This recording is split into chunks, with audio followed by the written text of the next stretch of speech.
Greetings! Welcome to Film Gazers, a podcast focusing on the science fiction, horror, fantasy trinity, and 20th century entertainment. I'm Steph. I'm Jess. We're cousins/besties. Join us as we reminisce, discuss, and review films from our childhood.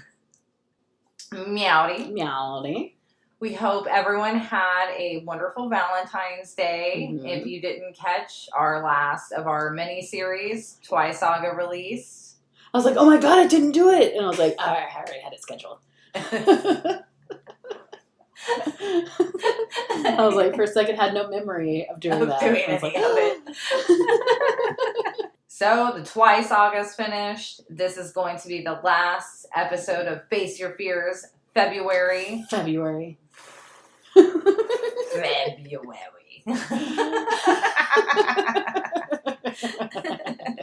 Anywho's, March will be upon us, and we are going to have Mary Jane March with a very special episode where we're reviewing a indie film. I still haven't told you the name of it. I'm still going to make you wait. Oh, snap. Oh. Also because we haven't picked out the second movie for the month. In the meantime, what you've been watching, what you've been doing. Oh shit, I wrote it down. I knew you were going to ask me that.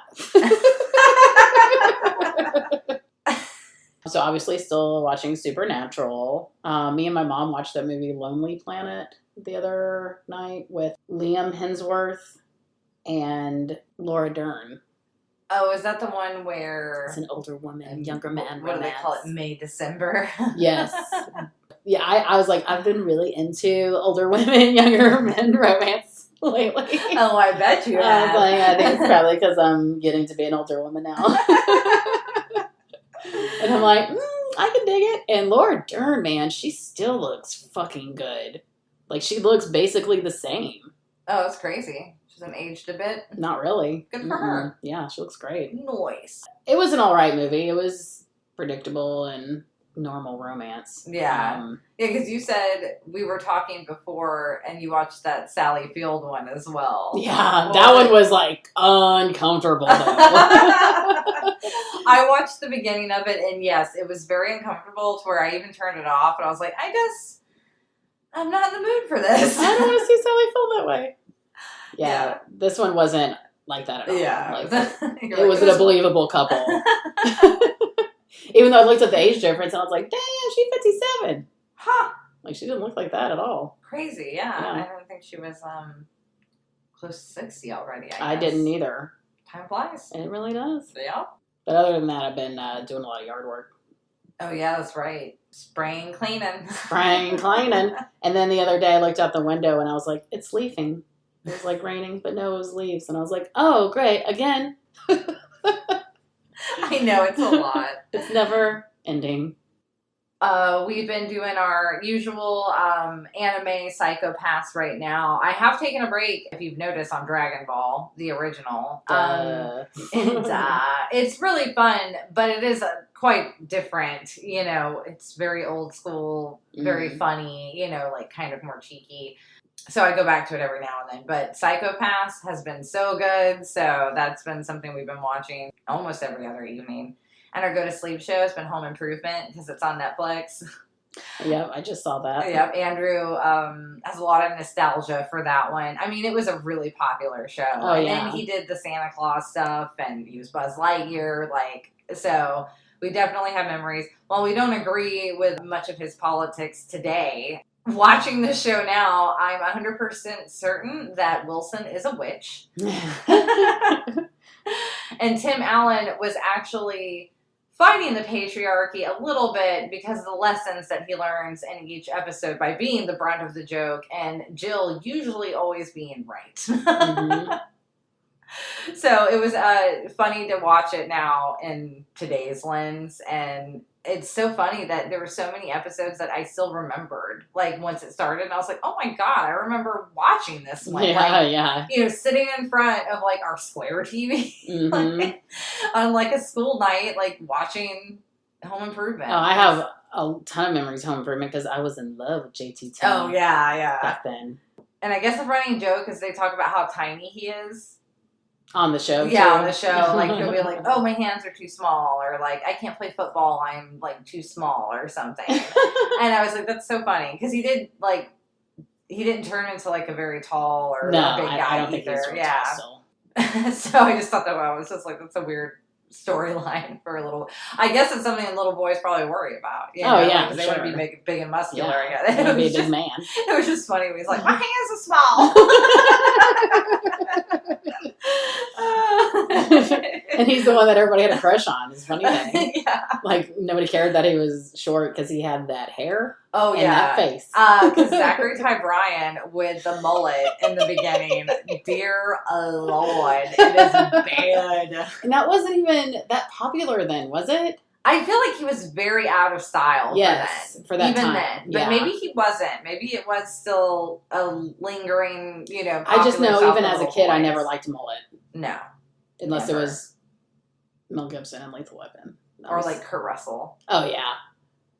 So maybe that was still like kind of fresh, like of the time. Or I was like on the way out, maybe. Yeah. And he was supposed to be the more like roguish of the boys. I don't know. Roguish. Oh man. We also tried to give a shot Invisible Raptor. Never heard of it. Okay. So it was highly rated. Everyone's like, oh my God, it's so good. It's like you can tell these people just love film and, like has all these references and it's so funny. And Sean Astin's in it. Okay. So you're like, oh, okay. Like he has a cameo in the beginning.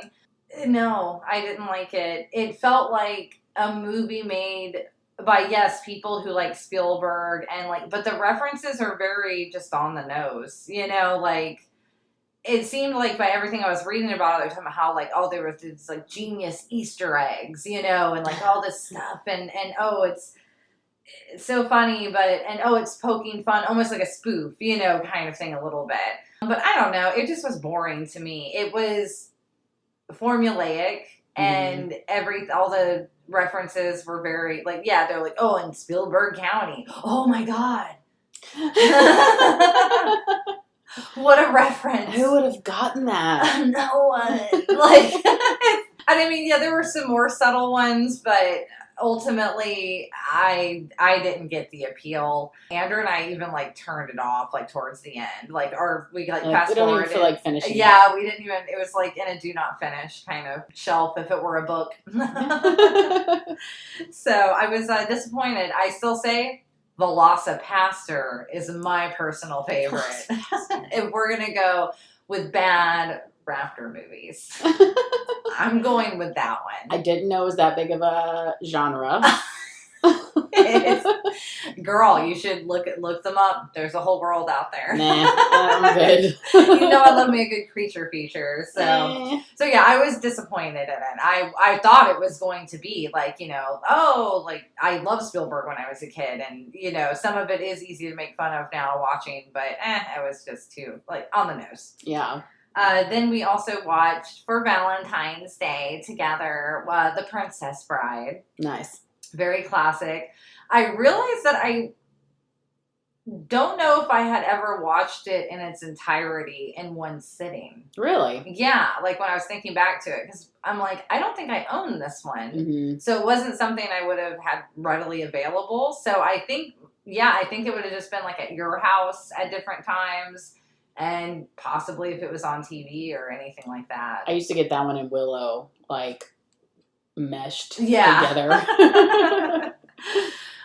This one time watching it, and all the way through and everything, very classic feeling as well, and it has that comedic, almost like a spoof. It's funny that it actually shares something in common with the other one, where there are these kind of references still to the fairy tale stuff, it's that kind of, it's also formulaic, but it was done well enough. And I think I can see how it holds its own and why people would still like it, even if they hadn't grew up with it. And it's got Carrie is. That's exactly. I was Carrie is. And he is such a baby face in it. I know. He is so young. But I ultimately felt like it was lacking in that I would have made it a 4-star movie for me because I did enjoy watching it so much with the side characters and everything. But the princess, she was the worst character. Was that Robin Wright? I think so, yeah, yeah. And it just, I don't know, nothing felt redeeming enough about her. Like, he's literally getting his ass kicked and she's just standing there. Oh, I don't remember that. Like, she doesn't ever, like, seem to help her, even herself. Like, she's just always like, well, do this, farm boy. You're going to do this. Like, fuck, why do you love her?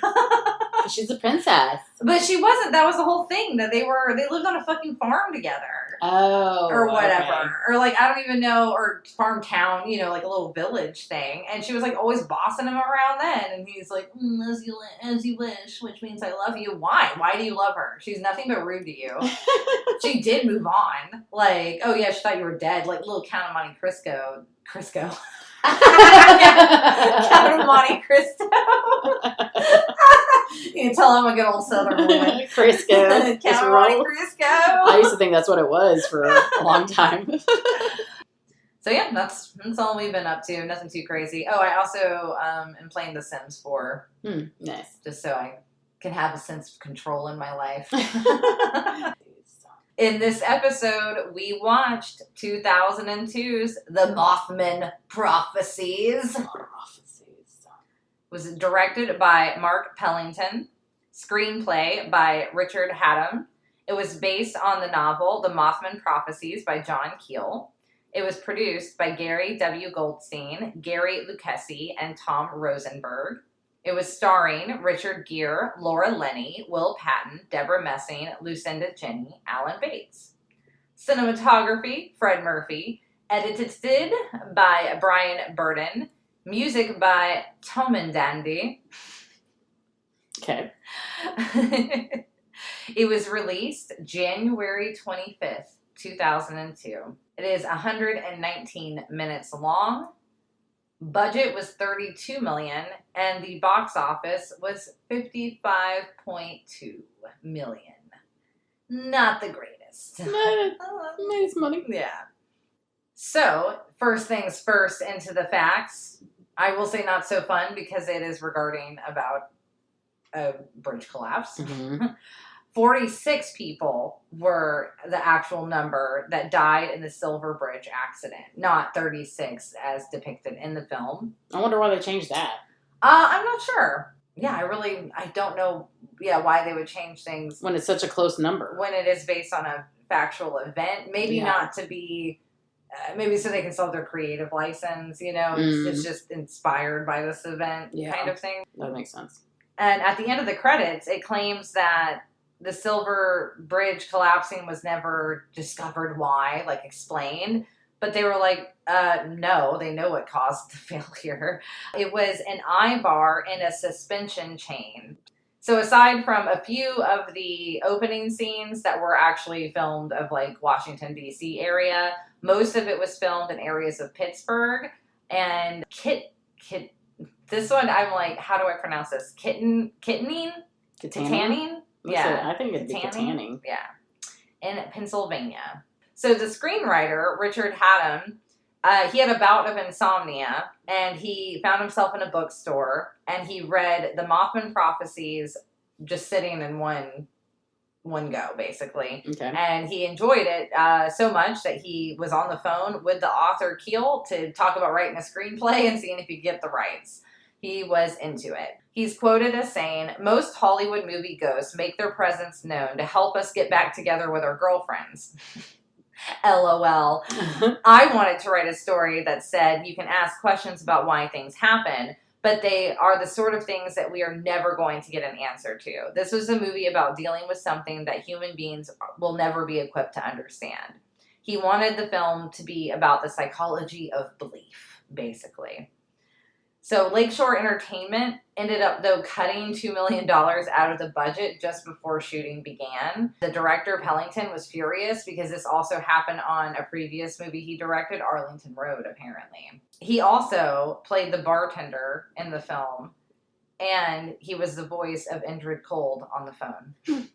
The bartender? Yeah, they say bartender, and I'm like, what bartender? I don't remember. He must have not had a speaking part as a I bartender. vaguely, yeah, like, I was like, I don't remember. And they I remember him in show, the bar like one time. yeah, right? So the author, Keel, he had seen the movie and he thought Richard Gere does a great job of gradually going nuts. He was 72 at the time that he was interviewed. He said, I didn't go nuts, but I was very upset when the bridge collapsed. It was very distressing. I was determined I was going to find the answers to this. As it progressed, I became more and more baffled. It took a long time for me to realize that I was dealing with something that the human mind could not understand. There are many things that we will just never know. A woman who is from Point Pleasant, Hilda Austin, she says, I believe that people saw something, but it was probably a bird.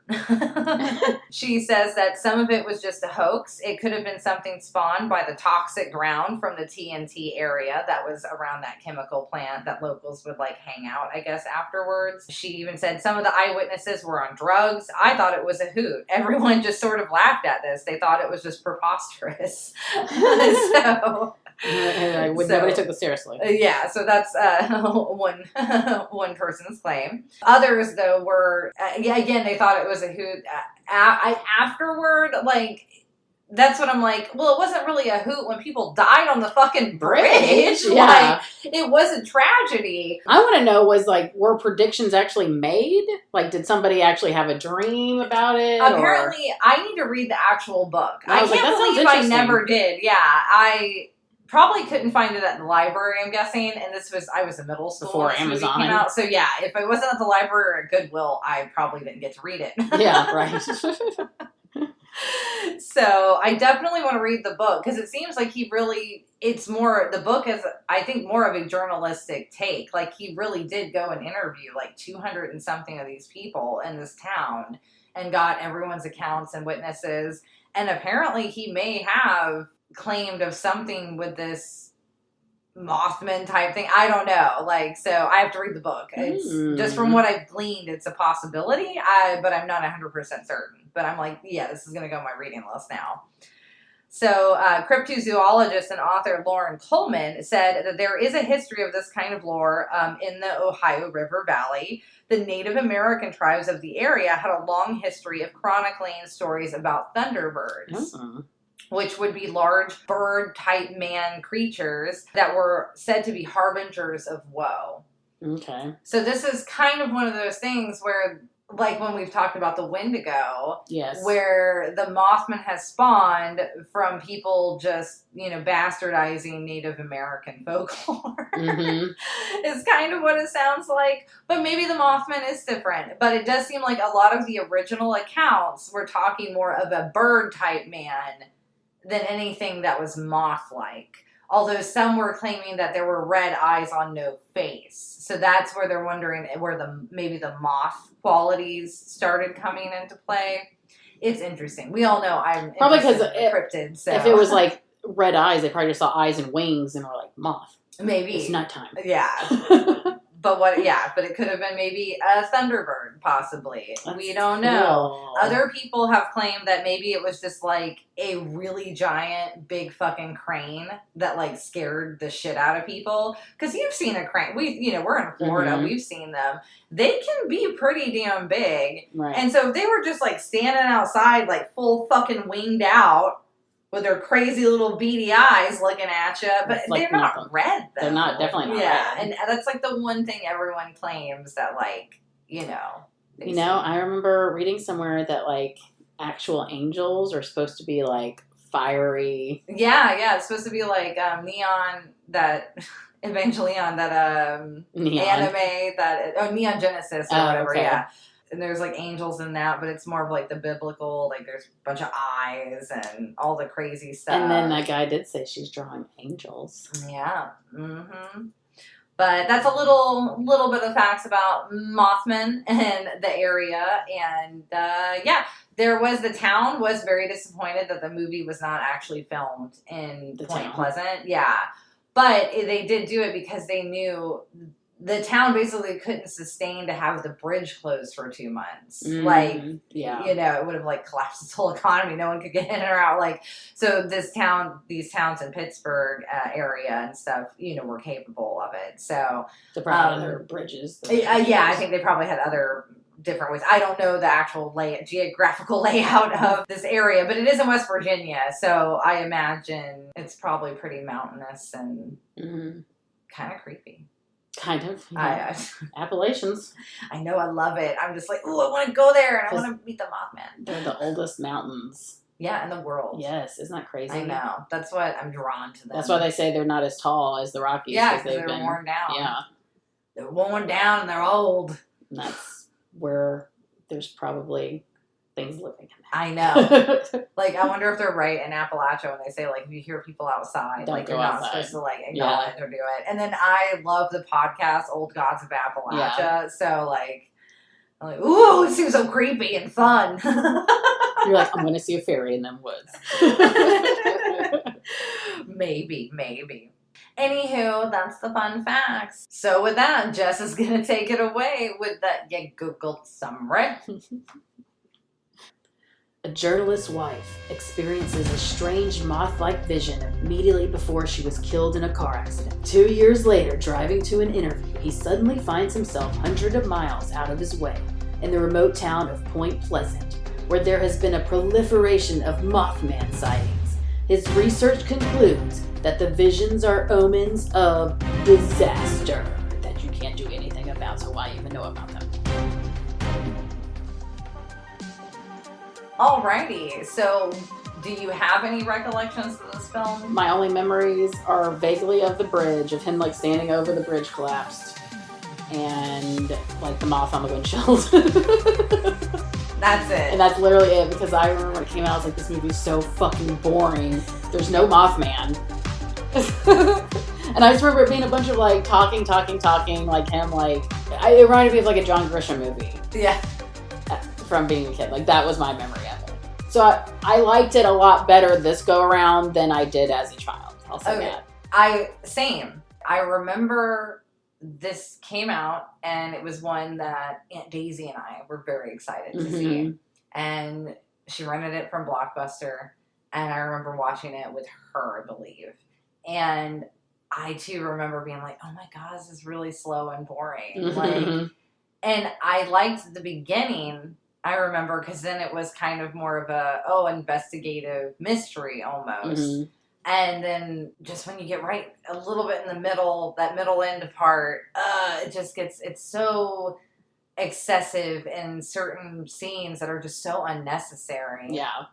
And yeah, as a kid, I just remember, I guess, zoning out maybe for the rest of the I had no recollection of like the Mothman actually talking to them. No, Like there was a lot more supernatural elements in there than I remembered at all as a kid.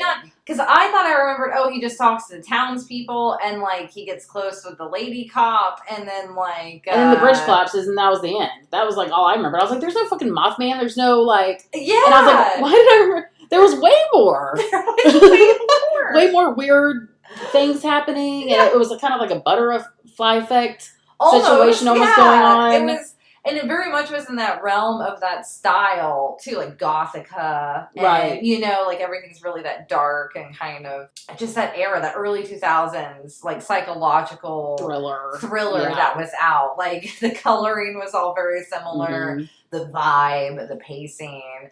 And yeah, this go around, so with that, we'll just get into it. With this go around, I did like it, I think, a little more. I honestly, though, I still gave it a 2-star overall because it still is too slow in certain parts. And it does have an excess of scenes that don't really help the narrative. It's not needed to be, he's going crazy, or, this or that. I don't know. Some of it just felt didn't think he was going crazy. Weird flashes of, like, the town, and then there's this thing, and then there's other flash of something. And, like, it was just excessive, though. Yeah. Just excessive, random flashes of things. And they weren't even, like, disturbing things, necessarily, or... I mean, it would just be the area sometimes. And then going to him like, looking around or something. And then flash back into a scene. And then you get like 5 minutes of dialogue. And then it does the weird flashy things again. And I'm just like, you don't need these transitions like into every fucking scene. Right. It was a lot. I think that was supposed to be symbolizing him going crazy. I guess now that's what they were going for. But I didn't take it as he was going crazy. I took it as he was like seeing the truth and nobody was going to believe him. They were going to think he was crazy. Oh, yeah, but I'm just saying of his mindset while he's in this, like, kind of thing. It seems like that's what they were trying to play. That's like, what I'm saying. Like, he was being, like, overwhelmed and, like, but they didn't execute it, well enough in that way. And then it was just so, like I said, often it almost felt like that was just like, oh, this is how we do transitions. Yeah. Like, we have to have some kind of transition between the scenes. Yeah. Because it would even be like a scene like when he was visiting the one author of a book about, like these Mothmen or these beings or whatever they think they are. Just even transitioning to him getting to like the guy's office. It's like, like weird stuff. Like, I'm like, it's too much. It's just too much. Because it's a 2-hour runtime. Yeah. And it's already a slow burn. Like I said, the first half, actually, I was even okay with some of the slower elements in it because it did feel more investigative. But I will point out that they start the movie. And I was still like, I don't understand. She hit her head that hard that she... Oh, no, never mind. That's not what killed her. Yeah, the synopsis that they have, even on multiple platforms, was that she died in the car accident. Died in the car accident. No, they find a tumor from her being in that car accident. Right. And then it even showed it like in the shape of the Mothman. Right. Like that is heavily used throughout the movie, which that part I liked. Like having the little moth like outline of like, ooh, and the things where he's been seen. When he's interviewing townspeople, there's one who's like, oh, he's right by that tree, and like in the back of the tree it looks like it's like almost burned like on there. Like that's cool, But yeah, like they just lose their way so many times, and it takes away from even the build up. Like towards the end, I just didn't really care. Like the bridge scene is actually fairly well done in the beginning of it when everything's going down. To where I was like, oh, this is it. Like this is my face, my fears, like like situation.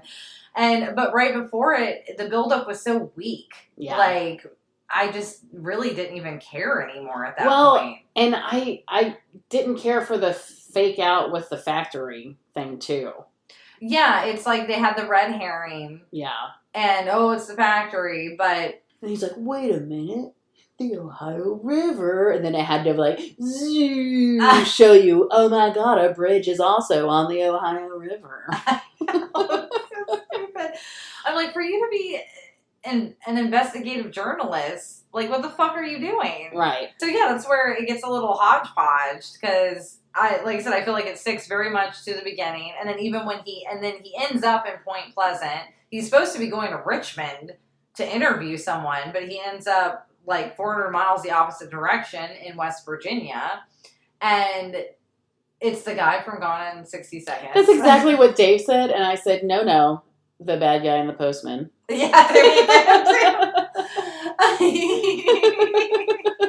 He has a very big filmography, guys. Yeah, it turns out that he says, oh, the last 3 nights you've been knocking on my door. And that part was where I was like, ooh. Yeah, exactly. Where I was like, ooh, it's getting like... that would be so crazy. Yeah, more supernatural, intriguing. Yeah. Like, this is going to be fun. Like, this is when I was actually like... Oh, this is going to be better than I thought. Yeah, this is better than I remembered. Because I was a little, like, whatever about the Deborah Messing scenes. Because, one, I'm like, keep it in your pants, guys. Like... Well, how long are you supposed to be married for? I know. And just, I'm like, ooh, someone was in the house with you. Like, they were doing their job. And they're like, okay, just fuck in the closet while I'm here showing you a house?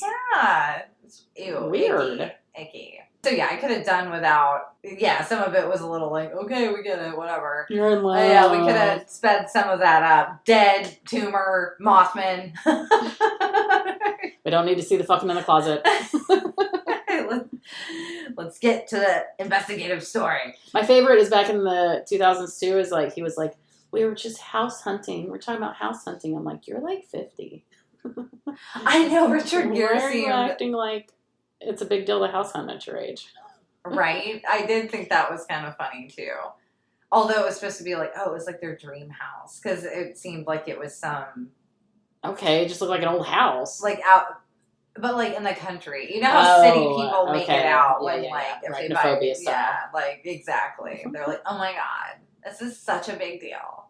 So yeah, when he meets Gordon is the character's name. Okay. I did not know his name until literally the very end when he's like dead. Gordon! With I was like, oh, Gordon, that's his name. Okay.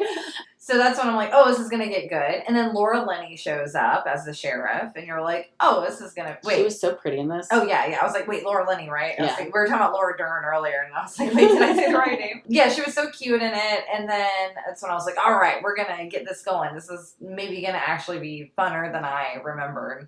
But then it just still, and then it goes back into, like, kind of slow rolls. I guess because it was trying to show you them getting close, you wonder why he cared so much to go save her after the bridge collapsed. I did like how that scene tied together, though, when she was talking about her dream of, like, going under the water and dying. Yes, that's what... Because this movie, while it is really slow going, you have to pay attention. You can't look away too much because you will miss. It does have...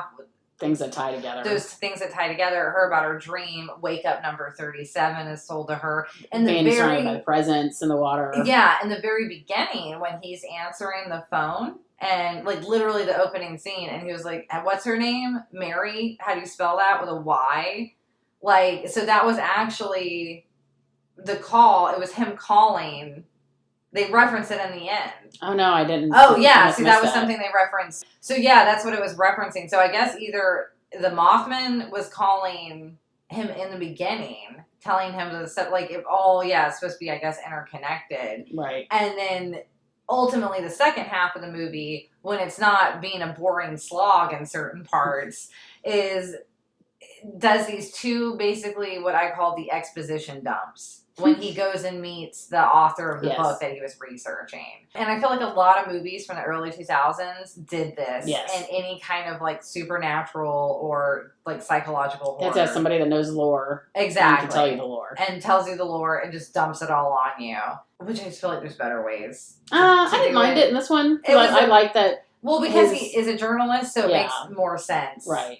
Well, the same thing happened to this guy, and he's telling him the road that he went down with it. Yeah, and that's what we find out is essentially, the Mothman is real. Like, there's no thinking about it in the later half of the movie. Like, Gordon's been, like, actively talking to him and saying, like, he's been meeting up with him, like, all this stuff, like, his ears bleeding at different times. And Richard Gere is like, whoa, buddy, like... Like, what is he telling you? And then he's also, though, kind of on board and wanting to go down this path with Gordon. But Gordon takes it, like, way harder. I mean, they're both, though. I mean, Richard Gere essentially abandons his job, too, to, like, just fully look into this story. Right. Just, he's a reporter, so he kind of has a little more leeway in getting away with it because he writes for the Washington Post. That was a big deal back then, correct? It was a big deal. So, yeah, like, Gordon goes down the wormhole, and he fucking dies. He finds him dead. Do they say how he died? Exposure. It was exposure. I was like, nobody was wearing, like, real heavy jackets. There wasn't snow on the ground. What kind of exposure did he die from? Like, it didn't look like it was that cold. They weren't wearing, like, earmuffs or, like, it wasn't like it was Fargo. You know what I mean? Like, it was West Virginia. I mean, I know it can get really cold there. I get that, but like, also, why would he just let himself die of exposure? Like, he was out there talking. Was he so out of his mind that he wasn't even like putting coats on? And, I guess. Like, I don't. Yeah, like. But they said he had been dead for 8 hours already. Died of exposure. I was like, and nobody checked on him for how many days? Yeah, and his wife because how long did he die from exposure? She left him. Or left him. Yeah. So I don't know. So see, it's like little things like that. Yeah, like they almost. And I was like, but I thought the Mothman didn't kill people. He was like telling you about things that were going to happen. That's what I'm saying. Or does he cause them to happen? No, they convoluted it too much. Like if you're going to say, because like I said, he's learning from this guy who's talking about basically like, no, they aren't beings like human beings, but they can use they use frequencies and things like that they can manipulate, and then they can also apparently take on forms, that are more comfortable to whoever they're talking to. Like Gordon, was seeing him at the chemical plant or wherever he was, the TNT place, I think that they're referring to. But maybe, I think though, and they should have explained it better if they were going to maybe, was that the people who are like directly meeting the Mothman, maybe because he is more of an energy of some kind, that it just affects them that way. Yeah, I could see that. I could see maybe making sense, but they don't. I don't Especially know. depending on how strong of a mind you have, maybe. Like, maybe your brain can't take it. Yeah, or even your human body can't take the frequencies it emits at certain... Right. I don't know, but see, that's where they don't... But then, I just don't understand why Deborah Messing saw the Mothman all of a sudden. Yeah. Because, like, the guy that was telling him the lore, he was like, you noticed them and they noticed you noticing them is why. But I was like, but Deborah Messing was just like a moth flew in her windshield. Like, what was that about? Yeah. Like, she didn't notice them first. You know what I mean? Or was it the Mothman came to her because of her connection with him? Because the guy also says it's not that they can, like, predict the future. It's that they're just... Imagine that guy on the mountain. Yeah, like they can see just further ahead because they're at a higher... frequency or plane, vibration, whatever you want to call it, like that, so they can see. It almost reminded me a little bit of Stephen King's Insomnia that I read last year.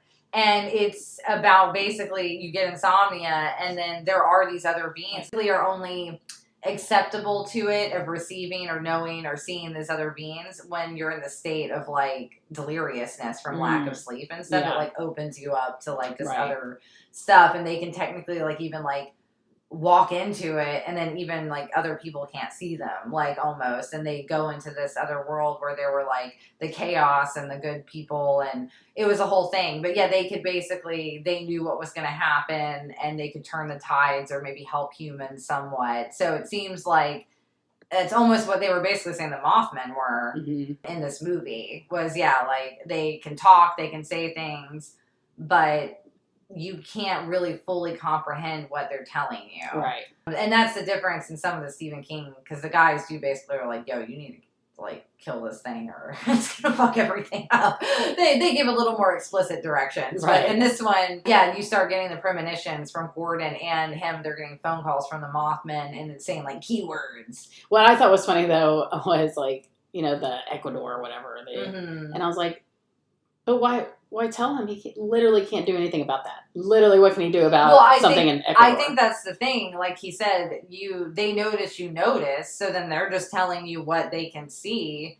And again, you are not, it's not something as a human you're going to comprehend necessarily, because and like how would they comprehend maybe from a human standpoint? They don't. They could think Ecuador is real close to you. They don't know. You know, like I don't know what the concept of. Be like, can you tell me what the lottery numbers are for tomorrow? Can you see that far ahead? Can you help me out a little bit here, my man? They don't seem that kind of practical in this movie, right? And it does seem very foreboding, and I don't know why. And then even the guy who wrote the book or whatever, and he's supposed to be like, oh, and he spent years in an insane asylum because no one would either believe him or he was showing up to the scene of too many like tragedies kind of. Right. And then you're just going to look like you're behind them if it's, not obviously like an earthquake or something crazy. So they really do dive into that. But then also, so you're getting that, and you're kind of basically Richard Gere's being told, like, back the fuck up. You're either, if you do this, it consumes your whole life, and you're going to die from it, or go be put in the loony bin from it. Like, it's not going to have anything good come from it. But then they have this promise of him seeing Mary. And then again, that's where they convolute it, and it just didn't make sense to me. Yeah, and I don't understand why that was there. Coming back from the dead? Or like, oh, but he's like, oh, she's dead, John, blah, blah, blah. Like, she's dead. I'm like, what if ghosts have to do with any of this now, kind of thing? I don't think it's a ghost. I think it's that it's trying to, maybe it's kind of like that she's on that vibrational, she's... her energy or whatever. Yeah. But like, well, that's even worse. Why did her energy go there? So what is this other side? So, but the Mothman don't seem to be on a human level. You know what I mean? Or anything like that. I don't know. So yeah, I just wish, I'm like, I mean, I guess you're not supposed to know. It is supposed to be a kind of like, ooh, what is it? But I feel like that part was stupid too, of just why bring her involved at all and have like a ghost-like element to it. Because then it almost felt like it was supposed to be, like, demonic. Yeah, because why else would Mary call? Yeah. I don't understand that. And then he didn't take the call anyway. Because, I mean, she was right. She's like, if whatever's calling, that's not Mary. Yeah. But I'm like, I want to know what she said. Well, yeah. I'm like, and then then she was enough in human form that literally Laura Linney's character saw her and talked to her. Exactly. That's when, like I said, right before the bridge scene, then I'm like, what the fuck is this bullshit? Kind of, you know? I'm like, oh, that's stupid. It was just... Yeah, that was confusing. I didn't understand why that was there. And then I was like, okay, so the Mothman's telling him this so he can save Laura Linney? Like, that was the whole point of all of this? I guess so. So that way another girl he cares about doesn't die? Yeah, maybe. That's all I can think of. Because, yeah, in the movie, they say 36 died, and then it all makes sense when she talked about her dream. Wake up, about 37. Wake up, number 37. And he told her to wake up in the car. Mm-hmm. And, yeah, he dives in that water, and he saves her pretty damn quickly. So I will say... That was impressive. Yeah, when it first started with, like, the cable snaps and all of that, my heart was racing. Mm-hmm. I was like, oh, God, that would be so terrifying to be... And I realized what the fear ultimately is, because it manifests for me, I guess, in bridges, because, I mean, we're around a lot of bridges. Right. I have to drive over them. They're freaky. But it's the reliance and trustingness of our institutions and infrastructure. Which you know is shit. Exactly. Like, and just knowing that, like, we've entrusted... literally crossing, like, oceans and you know, these things, these rivers and things like this that... with, like, steel and things that took cranes and cables and, like, you know, these, like, watching the bridge being built now, like, right by my job, when I go to my job every day on the island, like, it's just so massive. And, like, the things that they have that are just, like, these, I don't even know what they're called, but they're, like, almost like a giant, not even a jackhammer, but it's just a thing that's, like, drilling, though, down, like, those concrete posts. For the concrete posts. Yeah. Drilling down and into it's just, like this giant, into the bottom of the ocean. It's just like, don't, you know, like, going back and forth. It's wild to me. Yeah, it's freaky. And then knowing that we just so fully trust and we drive over these things and, like, you know, people who build skyscrapers, like, the thought of being in a skyscraper to me actually terrifies me. And going all the way up to the top. Yeah, like, no thank you. And sometimes when you can feel the floor shaking. Yeah, I guess it's just the hubris of humanity. You're like, my ultimate fear is trusting man.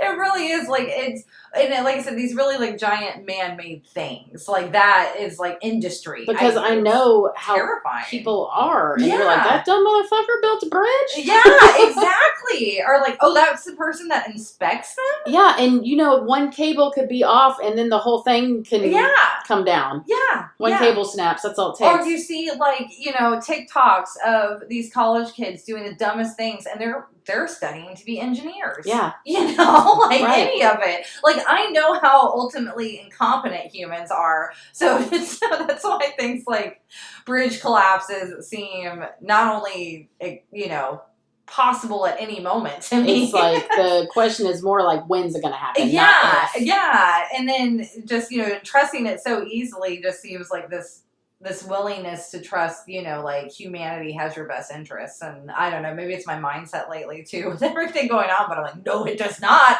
Yeah. I'm like, because when you're younger, you think, like, obviously these things nobody in charge is going to let that happen where mass amounts of people are going to get killed. There's no way. Yeah, people are responsible. People are responsible, and human life is so sacred to people in charge. And you know there's no very way. Well that it is not. No. Especially when you're not in a certain category. Yeah. They don't give a shit if you live or die. Bone fuck West Virginia with no fucking money, and maybe your bridge probably just should have been improved upon, like, you know, 20 years ago. Exactly. Or like you know, and then, just horrible accidents happen too. You know, a boat could run it, like, whatever, but, like, it's a scary concept to think about. Like, crumbling infrastructure I find very terrifying because, you know, like, it's a sign of nothing good. Yeah. You know, like I said, when I got into that wormhole and read that article about the crumbling infrastructure and the bridge collapses,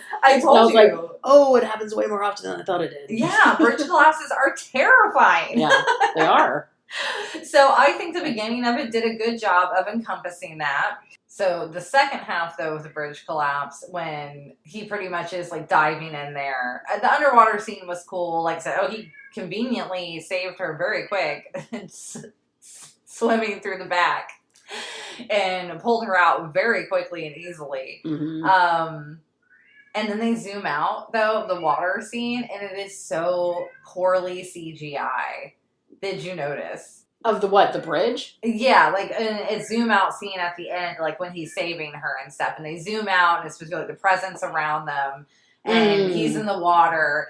And it looks like, you can tell, like, it almost seems like there's a perfect, like, little CG circle around him and her, where they probably were in, like, a real pool. Yeah. And then they, like, CGI, like, yeah, like, and it was real bad. Well, there was one part where it was, like, zoomed out like that, and it was, like, going through the town, and I was like, that's obviously a model town. That's not real. There were a lot, like I said, there were just all these very, like, micro scenes almost, where they were flashing throughout the entire movie. It was all the transitions. It detracted from it instead of added. It could have, if it was used less often, maybe it would have been more impactful. But again, it felt like, okay, well, this is like it's like when you're watching, like, the news shows when you were, like, a kid, and it has, like, the, like, white transition, star transition. Right, like, exactly, yeah. It felt like they went really overzealous with that. You made your mom a DVD. Exactly. With movies and video, and you had to have a transition between every photo. So, yeah, I think that was ultimately it, though, for me. I faced my fear. It wasn't that bad. Yeah. It was way easier for you than mine was, I think. I think so. Yeah, as I started off, I did still give it 2 stars because it was just a little too long and drawn out. And like, it got a little convoluted with the Deborah messing in the end. And, okay, it's connected, but why is the Mothman doing that? It's, if we can't comprehend it or they can see things further, it still doesn't, like, none of it made sense. Right. Like, and then if he's falling in love with Laura Linney again, because it has been 2 years, it's supposed to be 2 years after, his wife died. So it's like him moving on. So I'm like, are you saying, though, that Deborah Messing doesn't want him to move on? She said she kept asking if he was happy. So I'm assuming she does want him to move on. So, yeah, I don't... Maybe she's trying to tell him, like, don't fuck around with the Mothman, just worry about your... That's true. And then it could be also more of his side, if you want to go with a psychological standpoint of, like, what he believes in. It's just him coming maybe to terms with his grief as well. Yeah. And moving on, but still tying it into, like, the premonition and the Mothman. So I don't know. And it's still, like, supernatural, but it's real because they have recordings of their voices and everybody's seen it. And heard it. And so it's, like, not strictly psychological. Yeah, so... So, yeah, it would have got more out of me if they would have just maybe picked one of the lanes and then just really followed through and did a slow burner like that. I think I would have appreciated it probably more. Mm-hmm. Like, it definitely, like I said, I liked it better now than when I was a kid. Mm-hmm. I'll probably never watch it again. I probably won't either. The Mothman stuff wasn't cool enough to draw me back. That's the thing. I want to like this movie. Yes, more than I actually like it. Because the trailer, man, made it look really cool. Right? Because I remember the trailer more than the actual movie from when I was a kid. I agree that it was advertised as a little way cooler, like more mystery, a little more intrigue. Definitely clickbait. Yeah. That was such a thing back then. I like the drawings of the Mothman, at least. Yeah, those were cool. And that made it seem more sinister, too. Yeah, it did. And I don't subscribe to the theory that the Mothman is sinister. I think he just is a harbinger of woe, like the Thunderbird. Yeah, I think it's more of like, he's just like, I gave you a warning. You do it with it, you will. You will. And I'm like, it's Squeee. Denver 9, bye. Like, Denver 9. Like, immediately, even as dumb as I am, when he said Denver 9 the first time, I was like, that sounds like an airplane. Yeah. Like, I got it. So he's not that cryptic. If little old me can pick up on it. I know. And I feel like if the internet was a little more prominent in this one, then, because it does show them like, oh, look it on the news, or, oh, there was this newspaper Turn article. on the news. Yeah. I remember when that was a big thing in movies. Yeah. Turn on the news right now. Oh my God, I'd be like, on where? Streaming from what?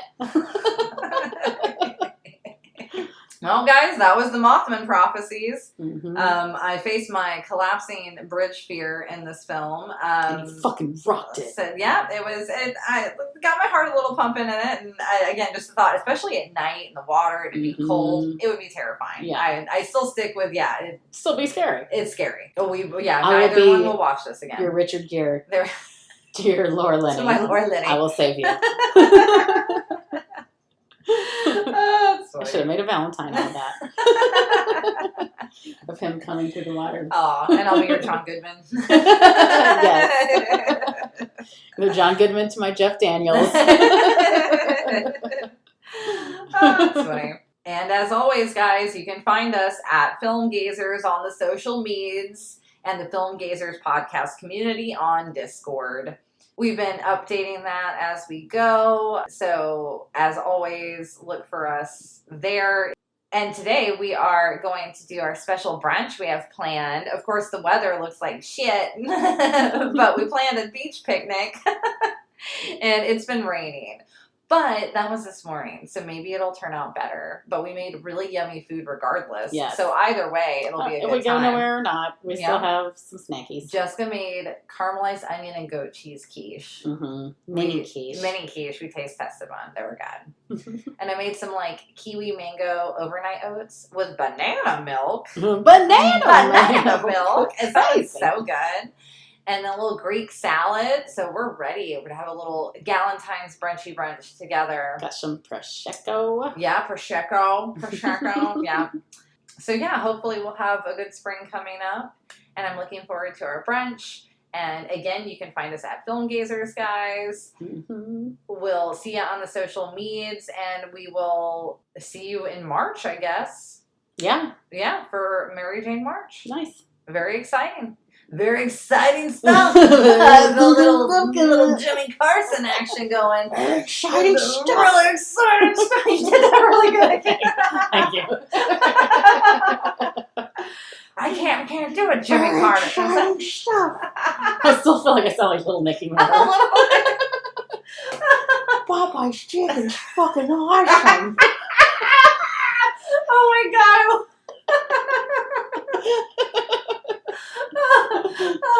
That's funny. Well, time to hit the dusty trail. Until next time. Later, taters.